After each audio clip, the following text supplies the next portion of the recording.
솔직히 일반 경매인들은 이런 거 알기 힘들지. 우리 회원님들 내가 2억 원이나 벌어준 거잖아. 자, 오늘도 부경꾼과 함께 즐거운 경매 세계 푹 한번 빠져보도록 하겠습니다. 오늘 같이 보실 물건은 저희 멤버십 회원분께서 입찰을 하겠다고 가져왔던 물건이에요. 어떤 물건인지 같이 보도록 하겠습니다. 23타경의 62,631번 사건이고요. 경기도 파주시 원룸면 위전리 위치해 있습니다. 자, 공장이고요. 토지가 859평, 약 860평 정도의 토지와 건물이 171평 정도가 있습니다. 자, 건물이 171평인데 아래 내려보니까 건물이 총 1, 2, 3, 3개동으로 되어 있고요. 공장이 52평짜리 1개동, 59평짜리, 59평짜리 이렇게 총 3개동이 합쳐져서 본 대지 위에 올라와 있는 거죠. 감정가는 18억 4천만 원 정도였고요. 1회 유찰돼서 12억 9천만 원의 경매가 진행 중입니다. 자, 다시 한번 개별적으로 보도록 하니까 토지 필지는 총 2개 필지고요. 420평과 430평 거의 동일한 규모의 필지 2개가 합쳐서 경매가 나왔다. 이렇게 생각해 주시면 되고, 건물은 조금 전 보셨다시피 3개동으로 되어 있는데 사용 승인이 20년 12월 22일입니다. 만세! 왜 그렇죠? 새 건물이잖아요. 새 건물이 공장에 되어 있으니까 얼마나 좋아요. 그냥 우린 취득해서 임대를 주거나 아니면 우리가 실사용하면 되거든요. 자, 이런 물건들이 나와 있는 겁니다. 그럼 화면으로 한번 같이 보도록 할까요? 자, 법원에서 제공하고 있는 사진을 보니까 진입로는 이렇게 생겼고요. 자, 그리고 공장은 아까 3개동이 있다 그랬죠? 이런 형태를 띠고 있는 것 같습니다. 조리식 판넬로 지어져 있고요. 자, 지적 편집도로 보다 보면 주변의 분홍색은 계획관리 지역을 의미하고 있고, 노란색으로 되어 있어서 이 땅은 생산관리를 의미하는데요. 계획관리 지역 옆에 있는 생산관리, 계획관리하고 붙어있기 때문에 토지 면적에 대비해서 건폐율은 20%밖에 못 찍겠지만, 조금 전 사진을 보셨다시피 야적장이 많이 필요한 업종들은 적합할 수도 있겠죠. 자, 바로 그런 건물이 나와 있습니다. 건물은 이렇게 앉혀져 있네요. 자, 노란색은 현황도를 의미하고 있고요. 자, 붉은색이 경매 목적물입니다. 경매 목적물 큰 대지 위에 건물이 1개동, 2개동, 3개동이 보입니다. 일반적으로 저희가 공장 물건을 볼 때는 차가 몇 톤차까지 들어가냐, 이게 굉장히 중요하거든요. 근데 사진상으로 봤을 때는 뭐 이 정도면은 15톤 정도 차량까지는 충분히 진입이 가능하겠다라는 생각이 들고요. 아까 보셨다시피 이쪽에 공터가 많이 있기 때문에 이쪽에서 차를 직접 돌려서 나오는 것까지도 그렇게 어려워 보이지 않는다. 나름 괜찮은 물건으로 보인다라는 생각이 듭니다. 자, 공장은 다른 것보다 어느 곳에 위치했냐, 입지도 굉장히 중요하기 때문에 우선 좀 거시적으로 한번 보다 보니까 왼쪽으로 큰 도로가 하나 지나고 있네요. 자, 이 도로는 서울 문산 고속도로입니다. 서울 문산 고속도로가 이젠 평택까지 내려가기 때문에 파주 쪽의 교통이 굉장히 좋아졌죠. 교통량도 아직 그렇게 많지 않아 가지고 시간을 굉장히 단축하면서 이용할 수 있는 도로입니다. 자, 그런데 서울 문산 고속도로의 월롱 IC에서 거리를 한번 찍어 볼까요? 자, 여기에서 대략 1km가 안 되네요. 직선거리로 1km가 안 되는 곳에 입지했기 때문에 물류상으로 굉장히 유리하다, 이런 생각이 들고요. 자, 좌측으로는 파주의 자랑 LG LCD 산업단지가 위치해 있어요. 자, 그리고 아래쪽으로 좌측을 좀 보다 보니까 캠프 에드워즈 개발 사업이라고 되어 있죠. 자, 여기는 기존에 미군 부대가 있던 자리였는데 파주시에서 여기는 전략적으로 지역 주민들을 위해서 폴리텍 대학을 유치한다라고 지금 진행을 하고 있고, 아파트가 들어온다는 이야기도 있는데 머지않은 시간 내에 어떻게든 개발은 하지 않을까라고 생각하는 지역입니다. 따라서 예전엔 미군 부대가 있었기 때문에 지역 주민분들이 피해를 좀 받지만 개발이 제한됐으니까요. 그런데 이제는 이 개발에 역으로 수혜를 볼 수 있는 그런 기대가 있는 지역이다라고 보셔도 투자 가치로서도 괜찮은 곳으로 보여집니다. 자, 그런데 처음으로 돌아와서 그 무엇보다 중요한 건 본 물건에 입찰하시려는 분은 인테리어를 하시는 분이에요. 실내 인테리어를 하시는데 실내 인테리어에 필요한 가구들을 제작을 하는 공장을 현재 더 위쪽에, 북쪽에 위치한 공장을 가지고 계시는데 물류가 용이한 이쪽으로 옮기고 싶다라는 목적이었기 때문에 그분이 생각하는 아주 이상적인 형태를 하고 있는 겁니다. 대지가 1000평가량, 그 다음에 건물 지어진 게 3개동 정도니까 본인이 생각하는 구조로 아주 적절한 물건이다, 그러면서 흥분하면서 이 물건을 가지고 오셨습니다. 자, 저도 이 물건을 보면서 간단하게 손품을 팔아보니까 입찰하셔도 되겠는데요. 왜냐? 감정가는 18억인데 건물이 20년도 준공받은 20년 12월이니까 뭐 21년도에 만들어졌다 그래도 과언이 아닌 건물이죠. 자, 최근 2, 3년밖에 안 된 건물이 세계동이 있는데 세계동이 171평이래요. 요즘 건축비가 많이 올라가지고 조리식 판넬 건물 저 정도 높이의 건물을 지으려면 평당 한 350은 줘야 될걸요. 전에는 200만원 초중반대 지었는데 이제는 300에서 350만원 아마 줘야 될 겁니다. 300만원만 잡는다 치더라도 171평이니까 5억이 넘어가 버리죠. 건물값만 5억이 넘어버려요. 그리고 토지는 대략 이 지역이 제가 알기로는 200에서 300만원대 하거든요. 계획관리 중에서 도로에 붙은 거는 400만원, 500만원 넘는 데도 있어요. 자, 그렇게 따지고 본다면은 200만원만 토지를 잡더라도 860평이니까 16억, 17억 정도가 되겠죠? 토지 더하기 건물값의 가치를 더해보니까 20억 정도의 시장 가치를 지니고 있다고 판단해도 과언이 아닌 물건이 나온 거예요. 그 물건이 12억 9천까지 떨어졌다? 굉장히 매력이 있다고 저도 생각을 합니다. 실사용자 입장에서는 부동산 불경기가 좋은 기회가 될 수 있는 전형적인 모습을 보이고 있죠. 자, 여기까지 누구나 조사할 수 있는 이 사항을 가지고 물건을 가지고 오셔서 흥분하셨습니다. 그리고 주변 부동산 시세조사가 어떻고 현재 매물 나온 것들이 뭐뭐가 있는데 그 물건에 대비해서 어떤 장점이 있으며 좋은 말씀들을 많이 해주셨어요. 자, 그런데 일반적 관점에서만 본다 그러면 저희가 놓치는 부분이 생길 수 있으니까 다시 한번 냉정하게 본 물건을 찾아보도록 하겠습니다. 본 물건의 기본적인 가치는 대지 위에 공장을 지어놨다는 거예요. 그리고 경매 목적물은 공장 용지라는 겁니다. 자, 그러면 토지의 용도상의 계급은 어떻게 되는지가 굉장히 중요한 거예요. 자, 무슨 얘기냐? 우리나라 국토의 100%는 모든 국토는 토지의 용도가 정해져 있어요. 여기에 뭐를 해야 돼, 뭐를 해야 돼 라고 지정을 한 겁니다. 그리고 그 토지의 용도에 맞게 할 수 있는 제한들이 있는 거죠. 여기엔 어디까지 할 수 있어, 어디까지 할 수 있어. 그게 바로 토지의 용도죠. 본 토지의 용도에 따른 계급이 무엇인지 알아야 이 부동산의 진정한 가치를 우리가 알 수가 있다. 자, 그러면 토지의 계급을 알려면 어떻게 해야 되죠? 토지이용 계획 확인원을 봐야 되죠. 자, 한번 보도록 할까요? 토지의 용도를 알 수 있는 토지이용 계획 확인원을 보기 위해서 토지이음으로 들어와 봤습니다. 자, 토지이음에 들어와 보니까 주소가 나와 있고요. 면적이 나와 있습니다. 개별 공시지가는 32만 500원. 자, 이게 오르는 시세야, 내리는 시세야? 연도별로 한번 보니까 과거부터 쭉 오르고 있다. 자, 2000년대부터 계속 올라가고 있네요. 가격이 계속 올라서 현재 32만원까지 올라 있는 상태다 라는 걸 알 수 있고요. 자, 토지 용도는 생산관리지역입니다. 이렇게 이야기하면 여러분들이 라고 하셨어야 되는 거예요. 왜 그러죠? 토지의 계급이 생산관리지역이라고요. 자, 어려우실 수 있으니까 표를 보면서 한번 이야기하도록 하겠습니다. 토지 용도지역을 나눈 표를 보고 계시는데요. 전체적으로는 도시지역과 비도시 지역으로 나뉜다. 현재 마우스가 가리키고 있죠? 여기가 비도시 지역입니다. 즉, 다시 얘기해서 도시 지역은 주거, 상업, 공업, 녹지로 나뉘게 되는데 비도시 지역은 관리지역, 농림지역, 자연환경 보전지역으로 나뉘게 된다. 이게 핵심입니다. 자, 저희의 토지 용도가 뭐였죠? 생산관리지역입니다. 다시 이야기해서 뭔가요?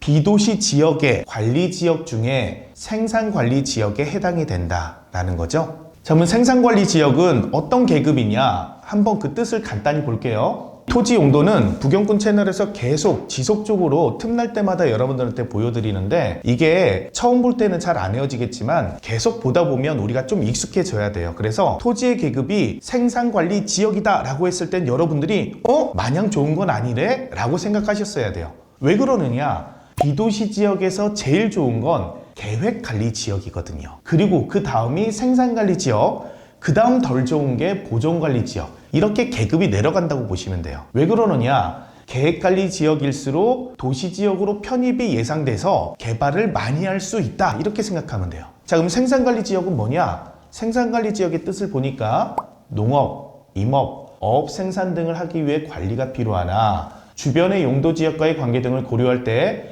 농림지역으로 지정하여 관리하기가 곤란한 지역이다. 즉, 농림지역으로 지정해서 관리하고 싶은데 자, 주변의 용도지역을 고려해 보니까 농림으로 바로 쓰기 그러니까 약간의 완충지역을 쓰는 거다라고 생각하시면 돼요. 아까 우리 토지 주변이 다 뭐였죠? 계획관리지역이었잖아요. 공장들이 난립하고 있었는데 바로 농사를 짓기가 곤란하니까 생산관리지역으로 완충을 시켜줬다 이렇게 생각하면 됩니다. 자, 그러면 그 뜻에서 한번 생각을 해볼게요. 계획관리지역만큼은 아니지만 개발은 가능하다. 그 뜻을 다시 이야기한다면 계획관리지역만큼 편하게 막 개발할 수는 없다라는 뜻이에요. 즉 생산관리 지역인 우리 땅 위에 건물이 있고 공장 용지로 있지만 여기에서 할 수 있는 공장의 업종은 제한을 받을 수 있다. 뭐보다? 계획관리 지역보다. 계획관리 지역에서 할 수 있는 공장의 업종을 생산관리 지역에서는 못할 수도 있다 라는 걸 알아야 되는 거예요. 그리고 생산관리 지역보다 안 좋은 보존관리 지역은 더합니다. 보존관리 지역에서는 공장을 못하게 막으나 다 못하는 건 아니고 일부 어떤 거는 할 수도 있다 라고 예외 규정만 두게 돼요. 따라서 우리 주변에 있는 계획관리 지역에 있는 공장의 업종만 보고 그냥 똑같은 땅이니까 토지의 계급장을 보지 않고 이 공장에서 무슨 폐기물 공장을 하고 있으면 우리 생산관리 지역에도 할 수 있겠구나 이렇게 생각하면 안 된다는 겁니다. 우리의 토지 계급은 어느 정도 제한이 있는 생산관리 지역이다. 따라서 투자자 관점에서 보면 제약에 있을 수 있다. 그래서 토지이음에서 보여주고 있는 생산관리 지역 이라고 했을 땐 공장을 목적으로 한다면 라고 당황을 해야 되는 거예요. 현재 상태만 보시면 안 된다는 거예요. 토지의 용도, 즉 계급장은 우리가 마음대로 바꿀 수가 없거든요. 나라에서 지정하는 거기 때문에. 그리고 국토의 종합적인 계획에 따라서 5년 주기로 바꾸는데 저 용도가 언제 계획관리가 되겠다는 상상은 희망 섞인 거예요. 로또 긁는 거 똑같다고 보시면 됩니다. 따라서 막연한 기대를 갖는 것보다는 현재 계급에서 어디까지 할 수 있어야 우리의 토지 가치가 극대화되지 라고 생각하시는 게 맞다는 겁니다. 자, 문의하셨던 분은 직접 생산하는 가구 공장을 할 거였기 때문에 그럼 생산관리 지역에서는 어느 공장까지 할 수 있어요? 어느 걸 찾아봐야 되나요? 라고 할 때는 요즘엔 잘 돼 있기 때문에 이 토지이음에 생산관리 지역을 클릭하시면 돼요. 클릭해서 자세히를 한번 보시고요. 자세히를 보시면 맨 위쪽에 있는 게 건축법, 즉 건축법과 국계법에서 이야기하고 있는 생산관리 지역의 용도에서 할 수 있는 것들이 나열되어 있는데 이것보다는 우리는 지자체 인허가를 득해야 되기 때문에 아래쪽으로 내려보시면 해당 지자체인 파주시 도시계획조례와 건축조례를 볼 수 있다는 겁니다. 이 도시계획제를 보면 우리가 이 부동산에서 할 수 있는 게 어떤 건축물이 있다라고 지정을 할 수 있겠죠? 자, 파주시의 도시계획조례에서 별표를 보다 보니까 생산관리 지역에서 건축할 수 있는 건축물, 자, 별표 이렇게 되어 있고 다음 각호의 건축물을 건축할 수 있다라고 되어 있습니다. 자, 건축할 수 있는 건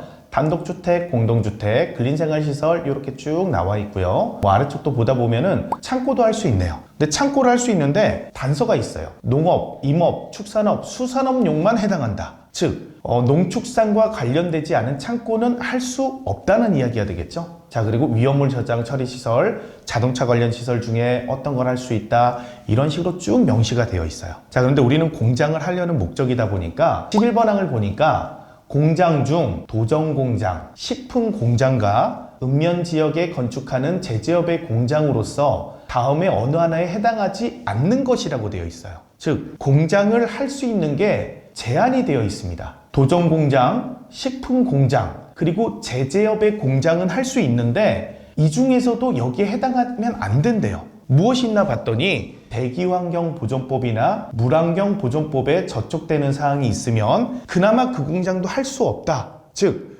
아주 폐쇄적인 공장만 할 수 있는 거예요. 그리고 그럼 창고로 쓰지? 라고 생각했더니 창고도 아까 12번 항에서 봤다시피 농축수산물 창고가 아니면 할 수 없다라고 되어 있습니다. 굉장히 제약이 많은 땅에 억지로 공장을 한 게 되겠죠. 그래서 저희 경매목적물은 분명히 공장 용지로 바뀌어 있고 멀쩡한 공장이 3개동에 있었는데 얘는 어떻게 공장을 하는 거야? 라고 알아보니까 이렇게 되어 있습니다. 설립 승인은 21년 4월에 했고 공장 등록도 21년 4월 달에 했는데 업종 코드가 10309번입니다. 이거는 해당 지자체에서 조회가 가능하고요. 해당 10309의 업종 코드는 뭐냐? 무슨 공장이냐? 기타 과실 채소 가공 및 저장 처리업이었던 거예요. 즉 농축수산물에 해당하는 공장을 하고 있었기 때문에 가공 공장이었기 때문에 이쪽에서 공장 허가를 해준 거였죠. 여기까지 손품만 판 것만으로도 해당 공장에 우리가 가구 제조업을 하기에는 어렵겠구나, 불가능하겠구나 라고 생각이 든다는 겁니다. 자, 물론 좀 편법을 쓰기 위해서 그러면 그나마 유사한 업종의 코드로 그런 업종을 하면 되는 거 아니야? 라고 생각하시는 분들도 있겠지만 뭐 본인이 직접 사용하면서 나중에 위법 행위에 대해서 제재 제재를 받을 수 있는 점, 그리고 향후에 본 부동산을 매각해서 마무리를 할 때도 상대방에게 넘기기에도 아주 그 수요가 제한되어 있겠죠. 할 수 있는 공장을 할 수 있는 게 별로 없잖아요. 이런 것까지 우린 고려를 해야 된다. 자, 우리는 토지의 용도, 즉 계급만 보고서도 본 부동산의 가치가 처음 봤던 것보다 많이 떨어지는 것을 알 수 있다는 거예요. 그런데 여기서 조금 더 나아가 보겠습니다. 여러분들이 놓치시는 부분이 있는데 놓칠 수밖에 없는 부분이 있어요. 이것도 살짝 법의 허점이 있습니다.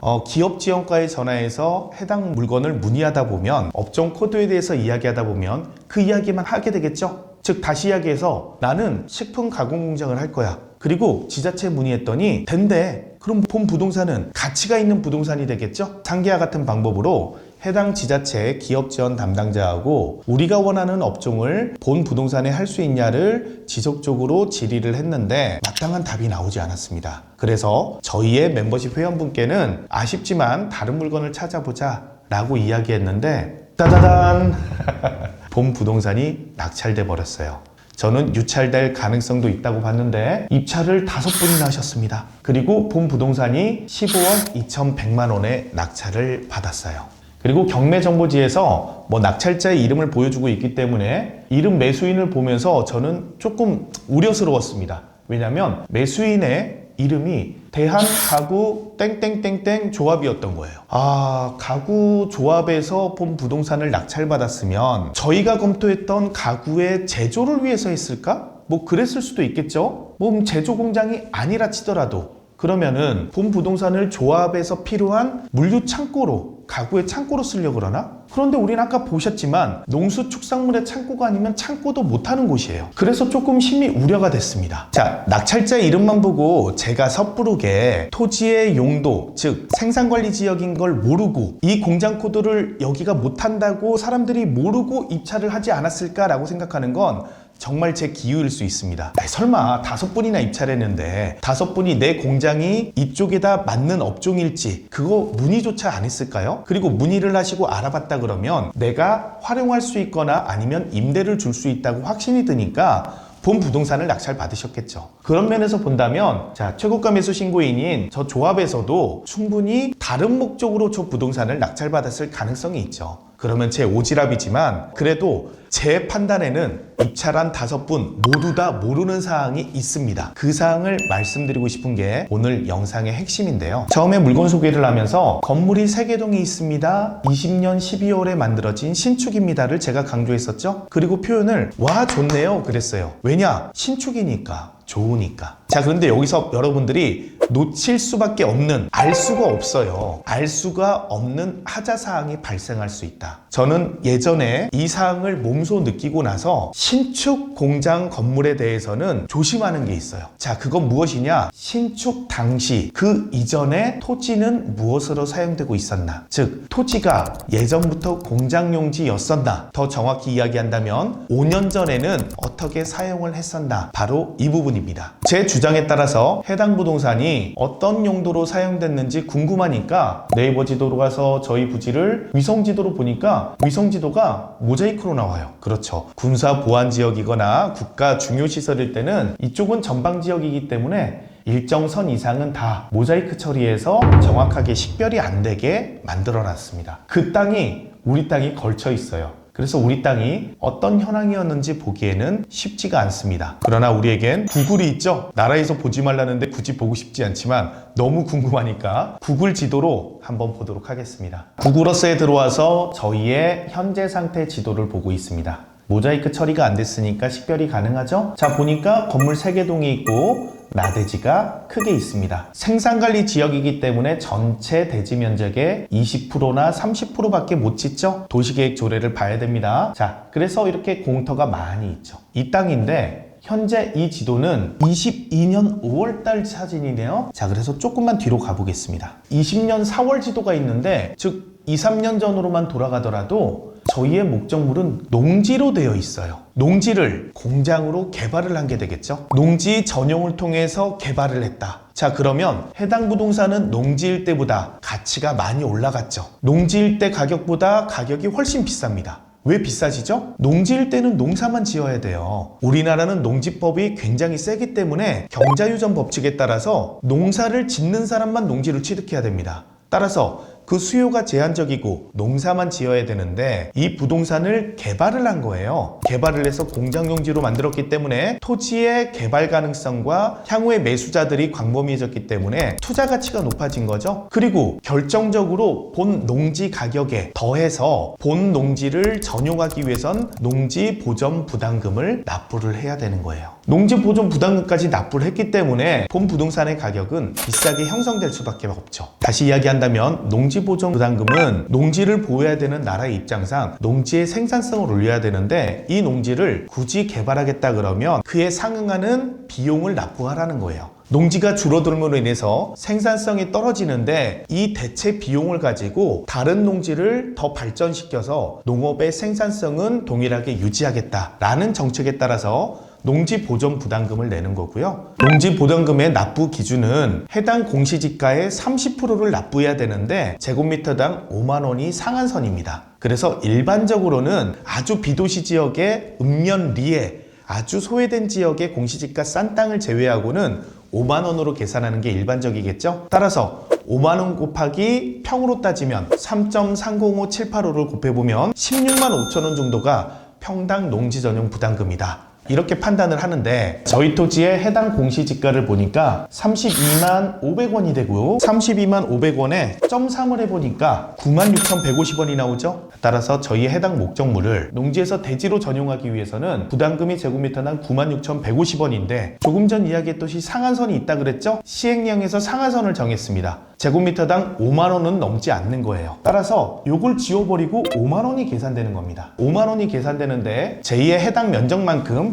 2,841을 곱해주면 1억 4,200만 원 정도의 농지 전용 부담금을 납부한 토지다. 이렇게 생각하시면 됩니다. 자, 그러니 이 부분을 전에 농지를 전용하신 분이 냈다면은 우리는 해당의 수혜를 누리는 거기 때문에 낙찰자는 아우 너무 좋아. 납부했으니까 공장용지로 바꿨잖아. 라고 착각할 수가 있다는 거예요. 제가 왜 5년이란 기간을 중요하게 생각했느냐? 결론적으로 말씀드리면 해당 공장이 농지 보존금을 내지 않았다면 유예받았다면 그 부담이 낙찰자에게 올 수 있다는 함정이 있기 때문이에요. 그건 무슨 말이냐? 바로 중소기업 창업지원법이라는 게 있기 때문입니다.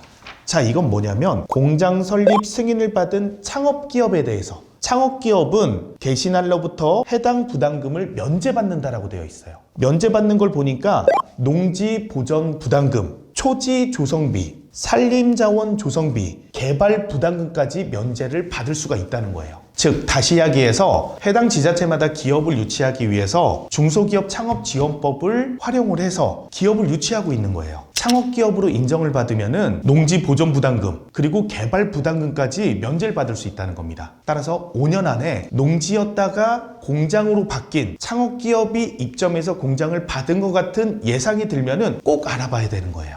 해당 지자체 알아보셔서 혹시 해당 기업이 창업기업입니까를 알아보셔야 된다는 거죠. 자, 해당 물건도 알아보니까 창업기업으로 이런 면제들을 다 받은 거예요. 농지보존부담금 1억 4,200만 원 감면받았습니다. 또 개발부담금 수천만 원도 감면을 받은 상태예요. 그런데 농지법에 무엇이라고 되어 있냐면 용도 변경의 승인, 정한 기간 내에 다른 목적으로 사용하려는 경우 농지를 다른 목적으로 즉 용도 변경을 하려는 경우 시장 군수 또는 자치구청장, 즉 지자체장의 승인을 받아야 한다라고 되어 있어요. 승인을 받는데 여기 어떤 사항에 해당되느냐? 농지 전용 허가가 들어있는 거예요. 그리고 이에 따르는 시행령으로 넘어와 보면은 대통령령으로 정하는 기간이란 5년을 의미한다라고 되어 있어요. 즉 5년 안에 용도 변경을 하면 감면받았던 걸 뱉어내야 된다. 감면받은 걸 다 못 받는다는 거예요. 복잡해지니까 결론부터 말씀드리면 농지법에서는 농지법 40조에 따라서 이 부분을 용도 변경하려는 자가 납부를 해야 됩니다. 즉 용도 변경하려는 자가 누구죠? 해당 용도로 쓰고 있던 2년 3년 동안 해당 공장이 있었고 사용을 했는데 이걸 용도 변경해서 다시 활용하는 사람이 누구죠? 낙찰자가 되겠죠. 거죠. 즉 5년 안에 낙찰자가 해당 공장의 현상을 변경할 경우에 업종을 바꾸거나 아니면 다르게 활용할 경우에는 농지 전용 부담금을 납부해야 된다라는 겁니다. 물론 낙찰자가 창업기업으로 인정받는다 그러면 그거를 다시 유예받고 연속으로 창업기업 혜택을 받을 수 있겠지만 그러기는 쉽지가 않겠죠. 따라서 농지 전용 부담금 1억 4,200만 원이 낙찰자에게 부과될 수 있다는 거예요. 그나마 다행인 건 같이 감면받았던 개발부담금은 이런 법령이 따로 있지 않기 때문에 허가권자, 허가를 신청했던 자에게 부담을 하라고 되어 있어요. 따라서 개발부담금을 납부해야 되는데 감면받았던 전 소유자, 전 공장에 전용을 신청했던 허가권자에게 그 비용이 부담된다. 전 소유자 채무자가 나는 경매로 해당 부동산을 날리면서 난 이제 다 털었어가 아니라 감면받았던 개발부담금을 끝까지 따라간다는 거예요. 세금을 내라고 한다는 거예요.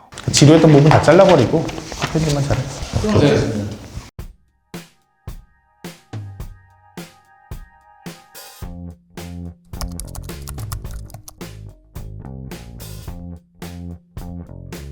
솔직히 이런 거는 일반 경매인들은 알 수가 없어. 경매 공부를 아무리 많이 했어도 이런 게 있다라고 알기는 정말 어려운 거지. 우리처럼 전문적으로 경매를 하는 사람들도 경험해보지 않으면, 당해보지 않으면 모르는 거야. 공장 전문들도 이런 걸 모르는 사람들이 많다니까. 글쎄, 문제가 있는 건 사실이니까 어떤 식으로든 보완을 해야 되는데 뭐 시원한 방법은 없다 치더라도 공시적인 기능만 조금 추가하는 건 하나의 방법일 것 같아.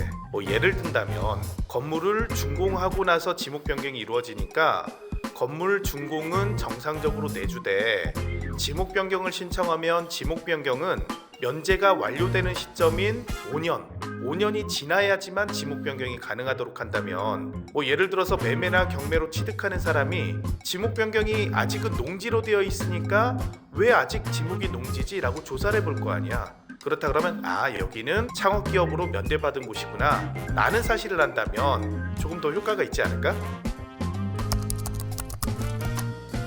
그러게, 모르고 받았다면은 진짜 억울하잖아. 가만히 있긴 억울하니까 가능성의 문제지만 시기마다 조금 대응 방법을 다르게 한다면 한번 비벼볼만 하지 않을까? 뭐 예를 들어서 낙찰을 받고 매각 허가 결정 전이라면은 최저 매각 가격 결정에 중대한 흥결을 사유로 매각 불허가를 한번 주정해보면서 법원에 신청할 수 있을 것 같고, 매각 허가 결정이 났고 잔금을 내기 전이라면은 감액 신청을 한번 해볼 것 같아. 우선은 감정평가서에 감정평가 당시의 비교 대상지가 일반 공장 용지였단 말이야. 그런데 우리는 공장 용지는 맞지만 농지 보존금을 내지 않은 공장 용지잖아. 동일하지 않다라고 주장을 한번 해보는 거지. 그 차액만큼을 감액해 주세요 라고 신청한다거나, 아니면 잔금을 냈어. 잔금을 내고 나면은 매매 계약의 해제를 한번 다퉈보거나, 뭐 배당까지 끝났어. 배당이 끝났으면 배당 받아간 사람들을 상대로 해서 부당이득에 대해서 민사적으로 다퉈볼 여지는 있지 않을까? 확률은 높지 않아도 논리만 잘 세운다면은 억울한 건 사실이니까 뭔가의 구제법이 있지 않을까